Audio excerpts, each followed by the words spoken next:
سب سے پہلے سبسکرائب کریں اور بیل آئیکن دبانا نہ بھولیں۔ Thank you for watching. بسم اللہ الرحمن الرحیم۔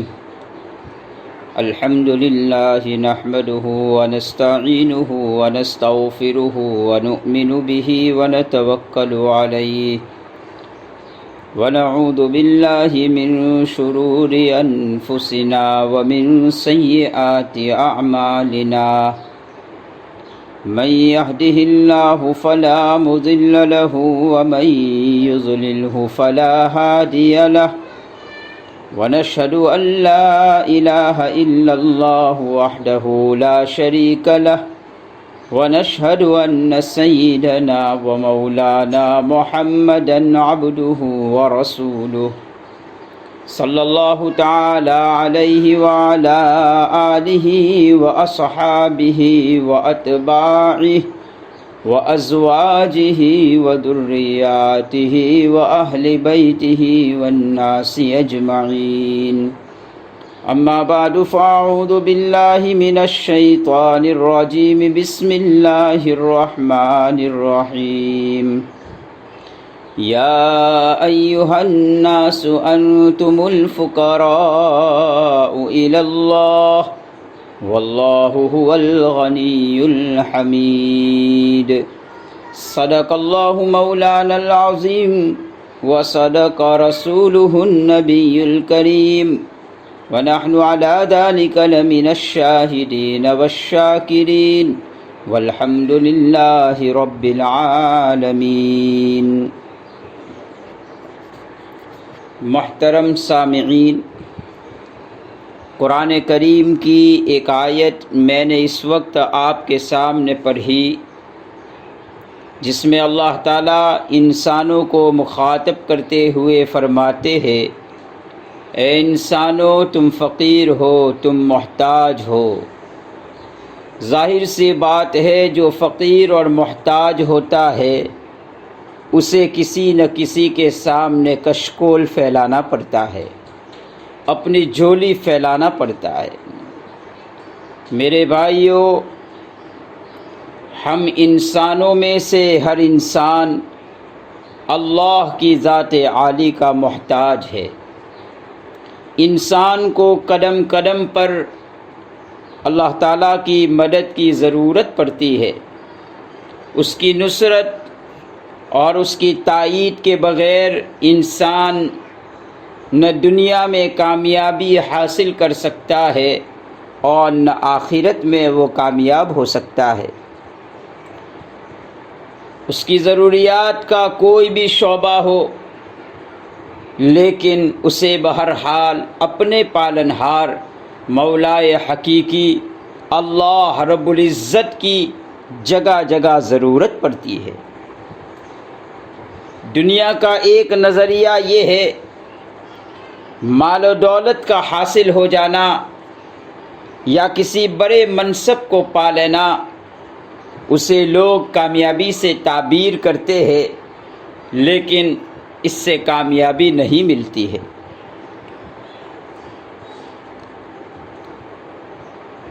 اصل کامیابی یہ نہیں ہے کہ کسی کے پاس مال و دولت کی ڈھیر ہو یا کسی کے پاس اچھا دماغ ہو یا کسی کے پاس لوگوں کی ضروریات پورا کرنے کے لیے بڑا منصب ہو۔ اصل کامیابی یہ ہے انسان دنیا سے جب رخصت ہو تو ایمان لے کر جائے، حسن خاتمہ کی دولت سے مالا مال ہو کر جائے۔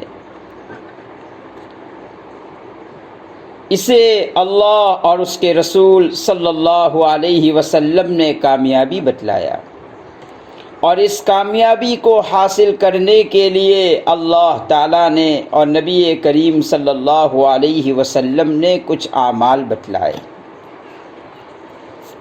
محترم سامعین، جب یہ سمجھ میں آ گیا انسان فقیر اور محتاج ہے تو اسے اپنی ضرورت اور حاجات کو اللہ ہی سے حل کرانا چاہیے۔ نبی کریم صلی اللہ علیہ وسلم نے اس کے لیے کچھ اعمال بتلائے۔ آپ صلی اللہ علیہ وسلم نے فرمایا، جب تم میں سے کسی کو کوئی حاجت پیش آئے، یاد رہے انسانوں کی حاجات اور ضرورت دو طرح کی ہوتی ہے۔ بندے کی کچھ ضرورتیں ایسی ہوتی ہے جس کا تعلق براہ راست اللہ سے ہوتا ہے، یعنی اللہ کے علاوہ وہ ضرورت اس کی دنیا کا کوئی انسان پوری نہیں کر سکتا ہے۔ اور انسانوں کی ایک ضرورت ایسی ہوتی ہے جس میں اللہ تعالیٰ بیچ میں کسی بندے کو واسطہ بناتے ہیں، اور اس بندے کے واسطے سے اللہ تعالیٰ اس ضرورت مند کی ضرورت کو پورا کر دیتے ہیں۔ جیسے کسی انسان کے پاس اعلیٰ ڈگری ہو، کسی انسان کے پاس اعلیٰ منصب ہو، اس کے قلم چلا دینے سے کبھی کام ہو جاتا ہے، یا زبان کے دو بول سے کبھی کسی انسان اور ضرورت مند کا کام ہو جاتا ہے۔ یہ وہ حاجات ہے جس کا تعلق بندے کے ساتھ ہے، اور انسان کی کچھ حاجات وہ ہے جس میں براہ راست اللہ ہی پوری کر سکتا ہے، اللہ کے علاوہ کوئی نہیں پوری کر سکتا۔ مثلاً ایک آدمی بیمار ہو گیا، اب اسے شفا کی ضرورت ہے، تو شفا اللہ کے علاوہ کوئی نہیں دے سکتا۔ کسی آدمی کو کوئی غم ہو گیا، اس غم سے نجات اللہ کے علاوہ کوئی نہیں دے سکتا۔ یہ وہ حاجات ہے جس کا تعلق براہ راست اللہ سے ہے۔ اللہ کے نبی علیہ السلام نے دونوں طرح کی ضرورتوں میں، چاہے وہ ضرورتوں کا تعلق اللہ سے براہ راست ہو، چاہے ان ضرورتوں کا تعلق کسی بندے کے ذریعے سے اس کی تکمیل ہوتی ہو، اللہ کے نبی علیہ السلام نے ایک مشہور عمل بتلایا اس ضرورت کو پورا کرنے کے لیے، جس کو ہم صلاۃ الحاجت کہتے ہیں۔ میرے بھائیو، میں اپنی ذات کو مخاطب کروں، آپ اپنی ذات کو مخاطب کرو۔ ہم لوگ ہر ایک ہم میں سے حاجات اور ضروریات ہر ایک کے ساتھ لگی ہوئی ہے، لیکن اس ضرورتوں کو پورا کرنے کے لیے ہم نہ جانے کون کون سے طریقے اختیار کر لیتے ہیں۔ بعض مواقع پر ایسا بھی ہوتا ہے کہ انسان شریعت کو چھوڑ کر کوئی اور راستہ بھی اختیار کر لیتا ہے، بلکہ میں آگے چل کر اگر ایک بات کہوں تو بے جان نہ ہوگی۔ انسان اپنی ضرورتوں کو پورا کرنے کے لیے کبھی عقیدے کے خلاف بھی کوئی تدبیر اگر ہوتی ہے تو وہ کر لیتا ہے، لیکن میری اور آپ کی زندگی پوری ہو جاتی ہے۔ ہمیں نبی کریم صلی اللہ علیہ وسلم نے جو طریقہ بتلایا صلاۃ الحاجت کی شکل میں، وہ ہم سے نہیں ہو پاتا ہے، الا ماشاء اللہ۔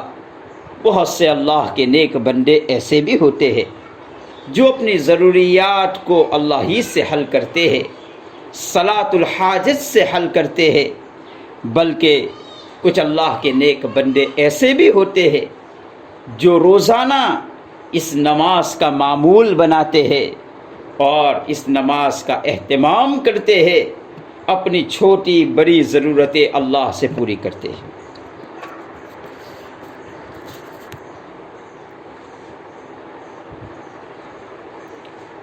بہرحال نبی اکرم صلی اللہ علیہ وسلم نے دونوں طرح کی ضرورتوں کو پورا کرنے کے لیے ایک عمل بتلایا جسے صلاۃ الحاجت کہتے ہیں۔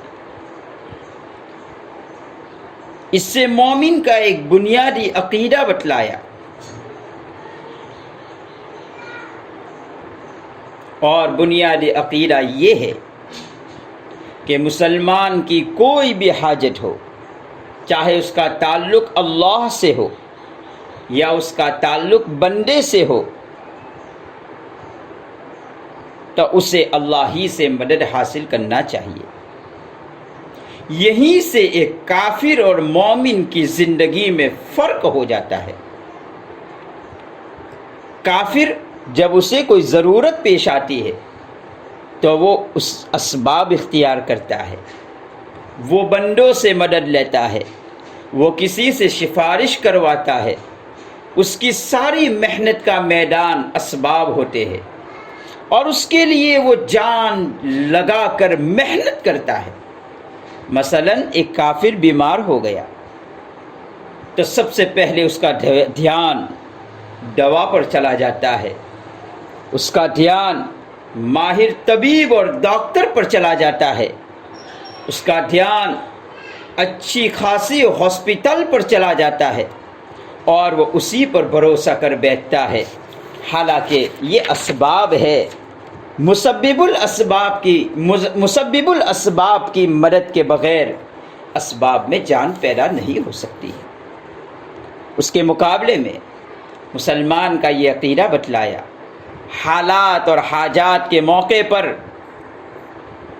مسلمان اسباب تو اختیار کرے، لیکن اس کا اعتماد، بھروسہ اسباب پر نہ ہو، اس پر وہ تکیہ نہ لگائے، بلکہ اس کا تکیہ اور اعتماد اللہ کی ذات عالی پر ہو۔ مسلمان کی شان یہ ہے، وہ اس موقع پر یہ سمجھے کہ یہ اسباب سے کچھ نہیں ہوتا، جو کچھ ہوگا اللہ پاک سے ہوگا۔ اگر یہ عقیدہ مضبوط ہے تو سمجھو کہ ہماری مسلمانی بھی مضبوط ہے۔ انسان میں خاص طور پر مسلمان کو یہی سوچنا چاہیے، اللہ کی مشیت اور اللہ کے ارادے کے بغیر اسباب دھرے کے دھرے رہ جائیں گے۔ ہاں، جب اللہ کا منشا ہو تو ہی انسان کا کام بنتا ہے۔ یہاں ایک بات کی وضاحت کرتا چلو، دیکھو، مذہب اسلام نے اسباب کی نفی نہیں کی کہ سب کچھ اللہ ہی پر بھروسہ کرو اور اسباب اختیار نہ کرو۔ مذہب اسلام نے یہ تعلیم نہیں دی۔ ہاں، مذہب اسلام نے یہ کہا اسباب بھی اختیار کرو، لیکن آپ کا اعتماد اللہ کی ذات عالی پر ہو۔ اللہ کے نبی علیہ السلام کی خدمت میں ایک شخص حاضر ہوا، کہا، اللہ کے نبی علیہ السلام، میں جنگل میں لکڑیاں کاٹنے کے لیے جاتا ہوں، میری اونٹنی کو بھی ساتھ میں لے جاتا ہوں۔ جب نماز کا وقت ہوتا ہے اور میں نماز کے لیے کھڑا ہوتا ہوں تو میں آپ سے مشورہ کرتا ہوں، کیا میں اونٹنی کو کھلا چھوڑ دوں یا اس کے پاؤں باندھ کے اللہ پر بھروسہ کروں، یا اسے کھلا چھوڑ کے اللہ پر توکل کروں، اور یہ سوچوں کہ میں اللہ کی عبادت میں لگا ہوا ہوں تو اللہ ضرور میری اونٹنی کی حفاظت کرے گا۔ اللہ کے نبی علیہ السلام نے فرمایا، پہلے اس کے پاؤں میں رسی ڈال دو، پھر اسے کسی درخت کی جھاڑی کے ساتھ باندھ دو، پھر اللہ پر بھروسہ کرو، وتوکل علی اللہ، پھر اللہ پر بھروسہ کرو۔ تو آپ نے بھروسہ اللہ پر کروایا اور سبب کی تلقین کی۔ معلوم ہوا اسباب کی نفی مذہب اسلام میں نہیں ہے۔ ہاں، مسلمان کی شان یہ ہے اسباب ہوتے ہوئے اس کا عقیدہ مضبوط ہو کہ مسبب الاسباب یعنی اللہ کی مدد سے میرا کام ہوگا۔ اسی لیے مومن کو یہ کہنا چاہیے قدر اللہ ما شاء و ما فعل، اللہ نے جو مقدر کیا ہے وہ ہو کر رہے گا۔ ہماری امیدیں اے اللہ تجھ ہی سے وابستہ ہے۔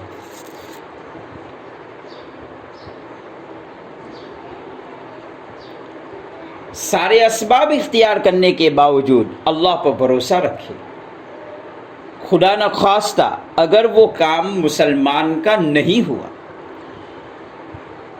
تو مسلمان پریشان بھی نہیں ہوگا، بلکہ مسلمان یہ سمجھے گا اللہ کی جانب سے جو خیر ہوگا وہ ہوا،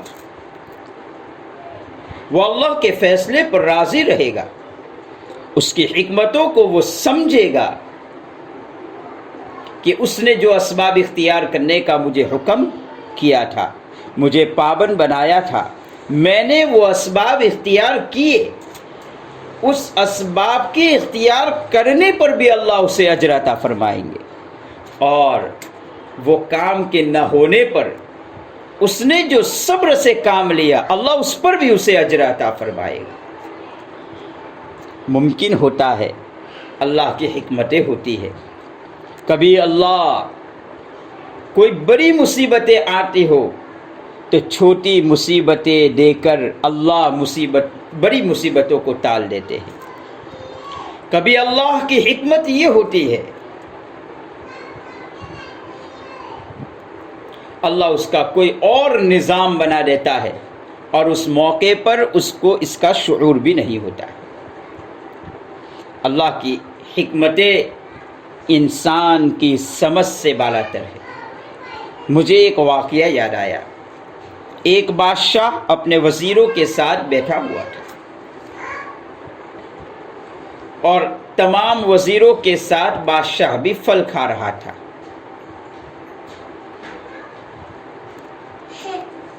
اس علاقے کے دستور کے مطابق ہر ایک کے ہاتھ میں پھل دے دیا جاتا تھا اور ہر ایک کے ہاتھ میں چھری بھی دے دی جاتی تھی۔ بادشاہ سلامت سیب کاٹ رہے تھے اور چھری بہت تیز تھی، جس کی وجہ سے بادشاہ کی انگلی کٹ گئی۔ جو اس کا خاص وزیر تھا اس کی زبان سے بے ساختہ ایک جملہ نکلا، چلیے اس میں اللہ کی کوئی حکمت ہوگی۔ اس پر بادشاہ غصے ہو گیا، بجائے ہمدردی کا کوئی جملہ کہتا، اسے اس میں اللہ کی حکمت نظر آئی۔ اس نے غصے میں آ کر دوسرے کو ایک خاص وزیر بنا دیا اور اس کو بڑی وزارت سے سبکدوش کر دیا۔ کچھ دنوں کے بعد بادشاہ وزراء کے ساتھ جنگل کی طرف سیر و تفریح کے لیے نکلے اور شیر کا شکار کرنا چاہتے تھے۔ سب لوگ تولیوں کی شکل میں شکار کو تلاش کر رہے تھے اور جنگل کو چھان رہے تھے۔ اسی میں بادشاہ اور بڑا وزیر دوسرے ساتھیوں سے بچھڑ گئے۔ ایک شیر درخت کے سائے میں سو رہا تھا، اس نے ان پر اچانک چھلانگ لگائی، دونوں بے ہوش ہو گئے۔ شیر نے کھانے سے پہلے اپنے معمول کے مطابق ان کے بدن کو سونگھا۔ بادشاہ کے زخمی ہاتھ سے خون کی بو آ رہی تھی، اس لیے اسے چھوڑ دیا اور بڑے وزیر کو وہ ہڑپ کر گیا۔ دوسرے ساتھی تلاش کرتے ہوئے جب وہاں پر پہنچے تو بادشاہ بے ہوش پڑا ہوا تھا اور بڑے وزیر کا جسم بھی وہاں پڑا ہوا تھا۔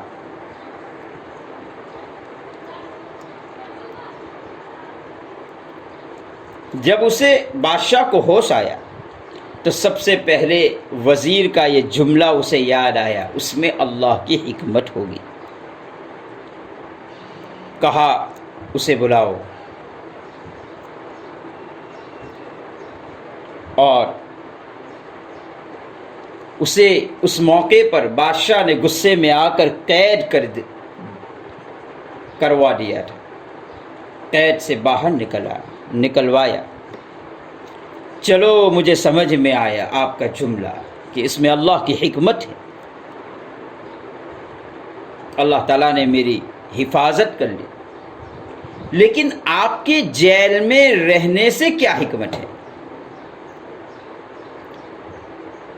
وزیر بڑا چالاک تھا، وہ کہنے لگا اگر میں جیل میں نہ ہوتا تو آج سیر و تفریح کے موقع پر آپ کے ساتھ ہوتا، میں تو شیر کا لقمہ بن جاتا اور اس کی خوراک بن جاتا اور آپ بچ جاتے، اس لیے میرے لیے قید بہتر ہے۔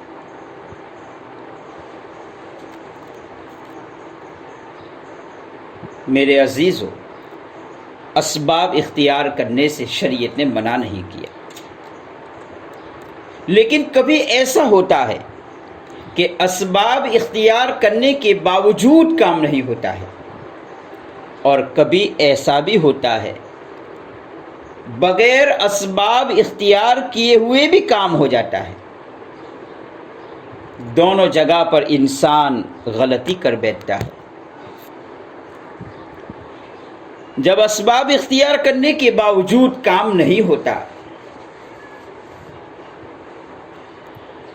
تو وہ یہ کہہ دیتا ہے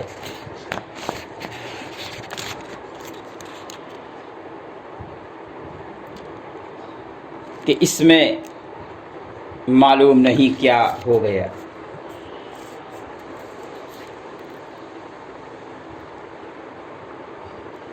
آدمی اس موقع پر بول پڑتا ہے اتفاقاً ہو گیا۔ نبی اکرم صلی اللہ علیہ وسلم نے اس شرک کی جڑ ہی کاٹ دی۔ کوئی چیز کائنات میں اتفاقی نہیں۔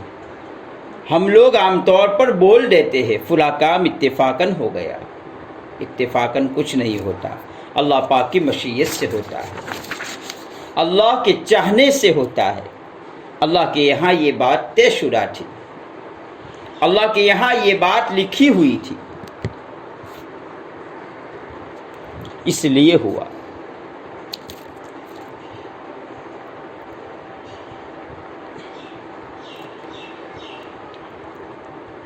بہرحال آدمی کو ہر موقع پر چاہے ضروریات براہ راست اللہ سے حل ہوتی ہو یا اس کی ضروریات کا تعلق کسی بندے کے ساتھ ہو، انسان کو ہر موقع پر اللہ ہی کی طرف دھیان لگانا چاہیے، اور صلاۃ الحاجت جو ایک طریقہ ہے اس سے مدد حاصل کرنی چاہیے۔ نبی اکرم صلی اللہ علیہ وسلم نے تعلیم دی جب بھی کوئی ضرورت پیش آئے تو سب سے پہلے فلیتوضا، اچھی طرح وضو کرے، ولیحسن الوضو، اور اچھا وضو کرے۔ اچھا وضو کرنے کا مطلب کیا ہے؟ مسواک کا اہتمام کرے، سنت کے مطابق وضو کرے، 3 مرتبہ جو سنت طریقہ ہے اس طرح سے وضو کرے، پھر آداب کی رعایت کرتے ہوئے ثم یصلی رکعتین، پھر 2 رکعت نماز حاجت پڑھے۔ اس نماز میں رسول اللہ صلی اللہ علیہ وسلم نے کوئی متعین طریقہ نہیں سمجھایا، بلکہ عادت کے مطابق 2 رکعت نماز پڑھے۔ اس میں قرات کی بھی کوئی تعین نہیں اور وقت کی بھی تعین نہیں۔ بعض کتابوں میں اس میں صورتیں متعین کی ہے کہ یہ صورتیں پڑھے، سورہ سبح اسم ربک الاعلی پڑھے اور سورہ الم نشرح پڑھے۔ پھر جب نماز سے فارغ ہو جائے تو اللہ کی خوب حمد بیان کرے، اللہ کی ثنا بیان کرے، اللہ کا شکر ادا کرے۔ پھر نبی اکرم صلی اللہ علیہ وسلم پر درود پڑھے۔ درود شریف کا حکم اس لیے دیا کہ درود شریف کی وجہ سے اللہ تعالیٰ دعائیں قبول کرتا ہے، اور اس کے بعد پھر یہ دعا پڑھے جو احادیث میں نبی اکرم صلی اللہ علیہ وسلم سے منقول ہے، لا الہ الا اللہ الحلیم الکریم، سبحان اللہ رب العرش العظیم، الحمد للہ رب العالمین، اللہم انی اسألک موجبات رحمتک وعزائم مغفرتک والغنیمت من کل بر والسلامت من کل اثم، اسألک اللہ تدع لی ذنبا الا غفرتہ ولا ہما الا فرجتہ ولا حاجتا ہی لک رضا الا قضیتہا لی۔ دعا کا ترجمہ یہ ہے،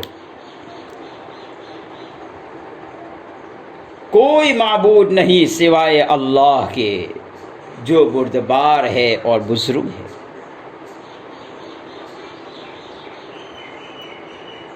اللہ میں تیری پاکیزگی بیان کرتا ہوں، تو عرش کا مالک ہے، تمام تعریفیں اللہ کے لیے ہے جو عالمین کا رب ہے۔ اللہم انی اسألک موجبات رحمتک، اے اللہ میں تجھ سے تیری رحمت کے سبب